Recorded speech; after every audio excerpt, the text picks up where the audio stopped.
बिपाशा जी ने अंतरा को मिलवाते हुए दानिश से बोली, दानिश, ये अंतरा है जिसने दादी की जान बचाई थी और अब ये हम सब के साथ ही रहने वाली है।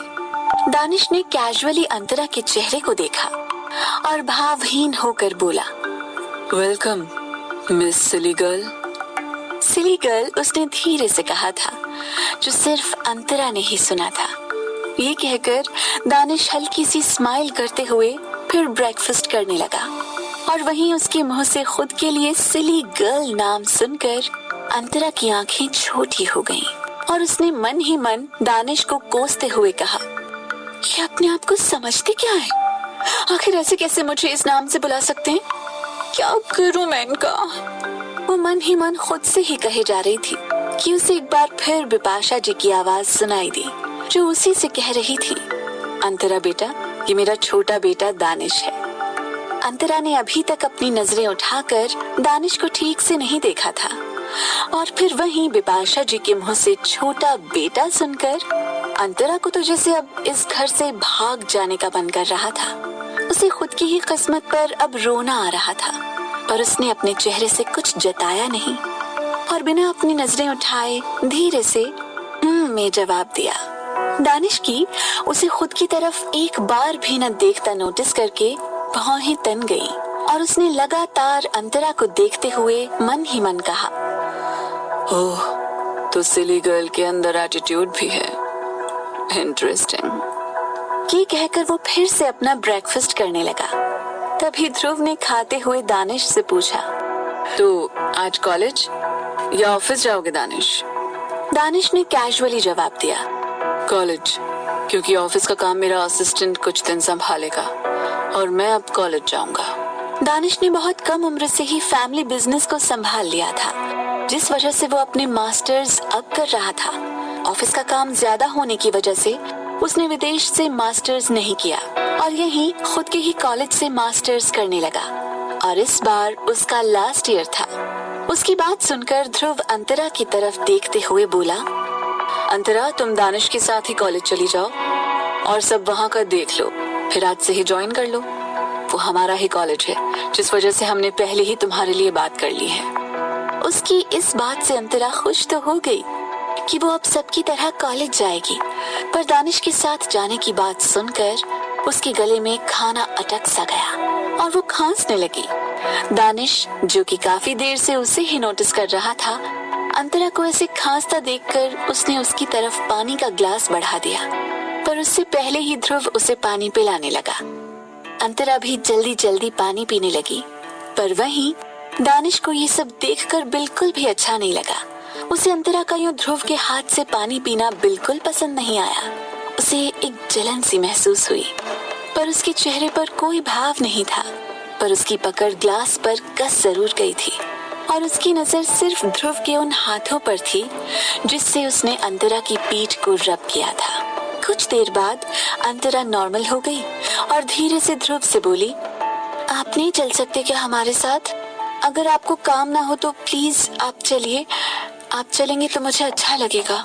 किसी का भी ध्यान अभी दानिश के ऊपर नहीं गया था और वहीं दानिश अब तक पूरी तरह गुस्से से लाल हो चुका था अंतरा की बात सुनकर। उसकी बात पर ध्रुव ने उसे प्यार से कहा, अंतरा, मुझे अभी मीटिंग में जाना है, तुम दानिश के साथ जाओ, ये तुम्हारा ख्याल रखेगा, तुम्हें कोई दिक्कत नहीं होगी। उसकी बात पर देविका जी ने भी हामी भरते हुए कहा, हाँ बेटा, दानिश के साथ चली जाओ, वो तुम्हें कॉलेज तक अच्छे से पहुंचा देगा। अंतरा अब कुछ नहीं कह सकती थी, उसे अब दानिश के साथ ही जाना था। वो अपना मुंह जैसे ही ठीक है बोलने के लिए खोलने वाली थी कि उसे एक तेज स्पून की पटकने की आवाज सुनाई दी, जिससे वो थोड़ा घबरा गई क्योंकि वो आवाज उसके साइड से आई थी जहाँ दानिश बैठा था। दानिश को अंतरा का ध्रुव से ऐसे प्यार से बात करना और उसकी तरफ ऐसे देखना बर्दाश्त नहीं हो रहा था। शायद उसे अंतरा पहली नजर में ही पसंद आ गई थी और वो उसके लिए अभी से पॉजिटिव हो गया था। दानिश काफी शॉर्ट टेम्पर्ड इंसान था। अगर वो किसी चीज को अपना कह दे तो वो चीज बस उसकी ही हो जाती थी। उसके ऐसा करने से सभी उसकी तरफ ना समझी में देखने लगे वहीं दानिश सभी को इग्नोर करते हुए अंतरा से ऑर्डर भरे लहजे में बोला, मैं बाहर हूँ, अगले 2 मिनट में तुम बाहर आ जाना।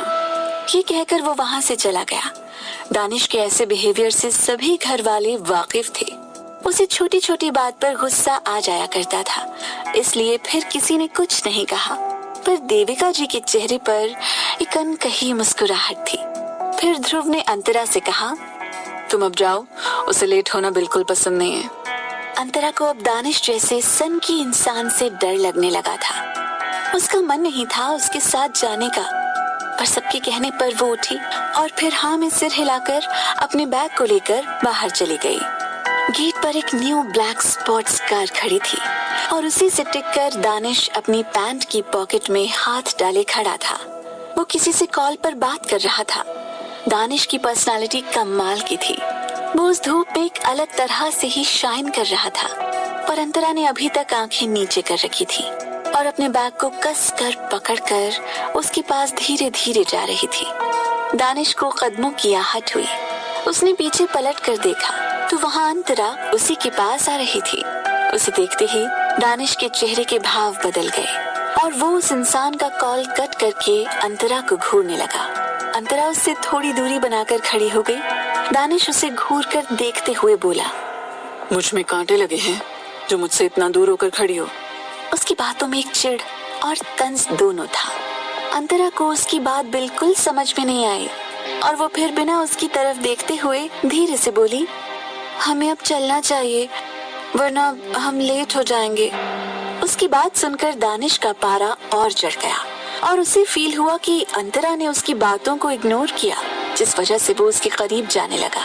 अंतरा की जान जैसे सूखने लगी उसे खुद के पास आता देखकर। वो जब तक पीछे हो पाती तब तक दानिश उसके पास आकर उसके हाथ को पकड़ते हुए सर्द आवाज में बोला, मैं जो पूछा करूं उसका जवाब मुझे दिया करो, वरना तुम सोच नहीं सकती मैं क्या कर सकता हूँ तुम्हारे साथ।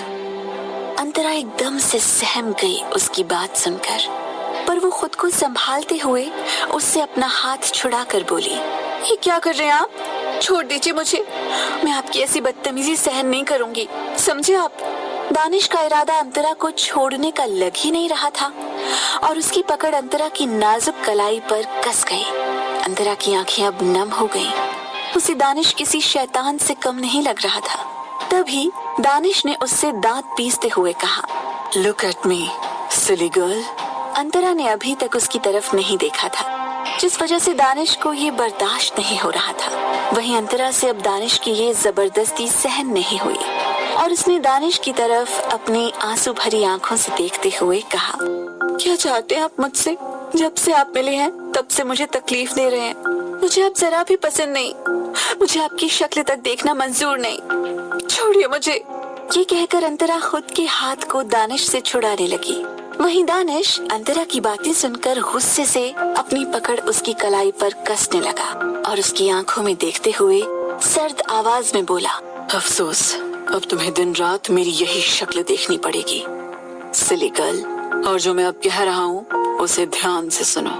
ये कहकर दानिश उसकी आंखों में आंखें डालते हुए आगे बोला, तुम अब से मेरी राइट साइड वाली चेयर पर बैठकर डिनर, लंच, ब्रेकफास्ट सब करोगी और तुमको अब से जो भी काम होगा वो मुझसे कहोगी आकर। और अगर तुमने ऐसा कुछ नहीं किया तो तुम्हारे साथ जो कल रात को हुआ वो फिर से हो सकता है, इसलिए मेरी बातों को हल्के में लेने की कोशिश भी मत करना सिली गर्ल।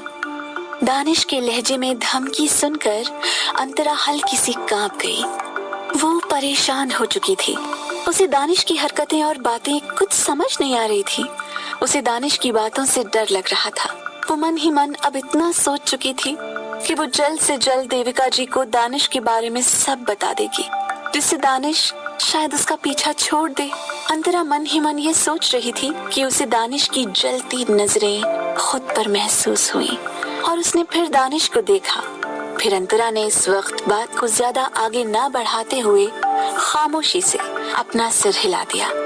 उसके हामी भरने से दानिश ने उसे छोड़ दिया और फिर उसके गाल को हल्के से टच करके बोला, That's like my silly girl। और फिर उसे लेकर कार में बैठ गया। वहीं अंतरा चुपचाप उसके साथ बैठ गई।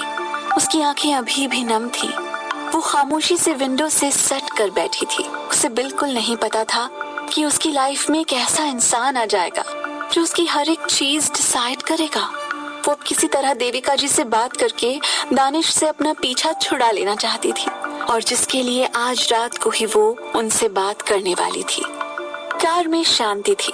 दानिश कार काफी स्पीड में ड्राइव कर रहा था, जिस वजह से अंतरा ने कसकर अपनी सीट बेल्ट पकड़ रखी थी, जिसे खुद दानिश ने ही लगाई थी, क्योंकि अंतरा को ये लगाना नहीं आता था। वहीं अंतरा दानिश से बात तक नहीं करना चाहती थी, यहाँ तक कि वो उससे ये भी नहीं कहना चाहती थी कि वो कार की स्पीड स्लो कर दे। वो अपनी आंखें कसकर बंद किए अब सिर्फ कॉलेज पहुंचने का इंतजार करने लगी, और वहीं दानिश बिल्कुल बेफिक्र होकर कार चला रहा था। वो साइड मिरर से अंतरा की हालत नोटिस कर रहा था, जिसे देखकर उसके चेहरे पर एक टेढ़ी मुस्कुराहट थी, और उसने एक यू टर्न के साथ कार की स्पीड को और भी तेज कर दिया।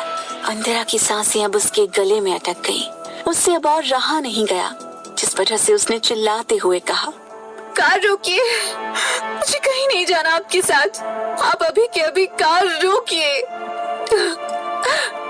दानिश को उसकी बात सुनाई दे रही थी, पर तब भी उसने उसे टीज करते हुए कहा, क्या कह रही हो? मुझे कुछ सुनाई नहीं दिया, थोड़ा ठीक से बोलो सिली गर्ल। अंतरा उसके साइड वाली पैसेंजर सीट पर ही बैठी थी, जिस वजह से उसे ये तो पता था कि उसने जितना तेज बोला था उसे दानिश आराम से सुन सकता था, पर वो तब भी ऐसे कह रहा था जैसे कि उसे कुछ सुनाई नहीं दिया। अंतरा को बहुत गुस्सा आ रहा था, और उसे कार की स्पीड से बहुत डर भी लग रहा था। उसे समझ आ रहा था कि दानिश उसे तंग कर रहा था। वो दानिश से चीखते हुए गुस्से से बोली, मैंने कहा ना कार रोकिए, वरना मैं कूद जाऊंगी इस कार से। आप मेरी बात सुन रहे हैं ना? बोलिए। अब क्या नया तूफान लाने वाला है दानिश अंतरा की लाइफ में? कैसे करेगी अंतरा आने वाले अनजान खतरों का सामना? और क्या अंतरा जिस मकसद से ओबरॉय परिवार में आई उसे वो कभी हासिल कर पाएगी? जानने के लिए सुनते रहिए ये कहानी।